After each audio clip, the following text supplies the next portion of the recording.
Dalam percaturan pemikiran Islam di Indonesia, Nahdlatul Ulama atau yang kita sebut NU sering sekali mengklaim diri sebagai pewaris Ahlussunnah wal Jamaah atau Aswaja. Namun benarkah Aswaja versi NU ini benar-benar mencerminkan jalan Rasulullah dan para sahabat? Ataukah justru merupakan versi yang sudah dipenuhi unsur penyimpangan akidah, bid'ah, ibadah, dan manhaj yang menyimpang dari jalur salaf? Pembahasan kali ini kita akan mengulas secara kritis dan tegas beberapa poin penyimpangan yang terdapat di dalam akidah dan manhaj yang diusung oleh Aswaja NU sebagai bentuk tanggung jawab amar ma'ruf nahi munkar di tengah dominasi tradisi yang tidak bisa dikritik secara terbuka. Bagi teman-teman sekalian yang penasaran dengan kelanjutan dari pembahasan video kali ini, maka tonton terus video ini hingga selesai agar kita menemukan fakta yang sebenarnya.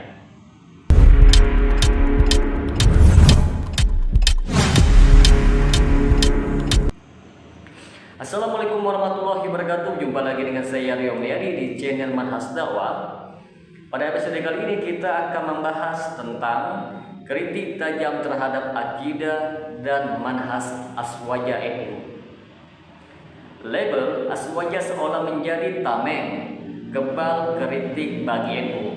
Mereka menyebut diri sebagai pengikut Imam Abu Hasan Al-Asy'ari dan Imam Abu Mansur Al-Maturidi serta pengikut 4 mazhab fikih. Namun ironisnya banyak dari prinsip-prinsip akidah dan praktik ibadah mereka justru tidak memiliki dasar dari jalan salafus saleh, bahkan bertentangan dengan manhaj para sahabat dan tabi'in. Apakah Ahlussunnah itu terbatas klaim saja? Jika demikian, maka Syiah Rafidhah pun mengklaim dirinya sebagai pecinta Al-Bait.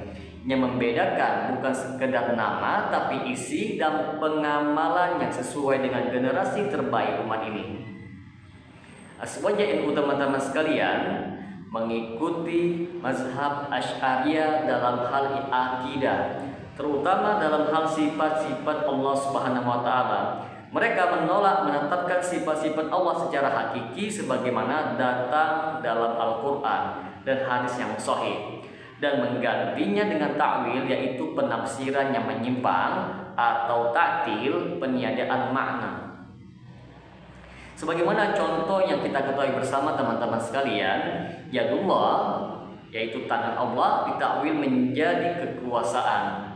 Lalu istiwa 'alal arash ditakwil menjadi menguasai. Padahal para sahabat tidak pernah mentakwil. Al-Imam Malik rahimahullah berkata, istiwa itu diketahui maknanya. Bagaimana caranya tidak diketahui bagi makhluk? Mengimaninya wajib, dan bertanya bagaimana, yaitu kaifiahnya, adalah bid'ah. Akidah salaf menetapkan nama dan sifat-sifat Allah Subhanahu wa taala sebagaimana yang disebutkan di dalam nas tanpa menyerupakan, menggambarkan, menolak atau menyelewengkan maknanya. Inilah jalan keselamatan. Ini yang menarik teman-teman sekalian. Aswaja NU dikenal kuat membela berbagai bentuk ritual yang tidak ada dalilnya di dalam As-Sunnah, bahkan menyesatkan umat dari tauhid yang murni. Beberapa contoh seperti tahlilan 7, 40, 100 hari kematian, tidak ada satupun dalil yang sahih dari Nabi maupun sahabat dan tabi'in. Lalu Maulid Nabi, sebuah inovasi yang muncul dari kelompok Syiah Fatimiyah di Mesir, tidak pernah dilakukan oleh Nabi ataupun para sahabat. Ziarah kubur yang berbentuk kesyirikan, berdoa kepada penghuni kubur, meminta berkah, menyebut mereka sebagai wasilah keselamatan dunia akhirat. Semua ini adalah bentuk penodaan terhadap tauhid uluhiyah. Nabi datang untuk menghancurkan segala bentuk perantara dalam hal ibadah kepada Allah Subhanahu wa taala.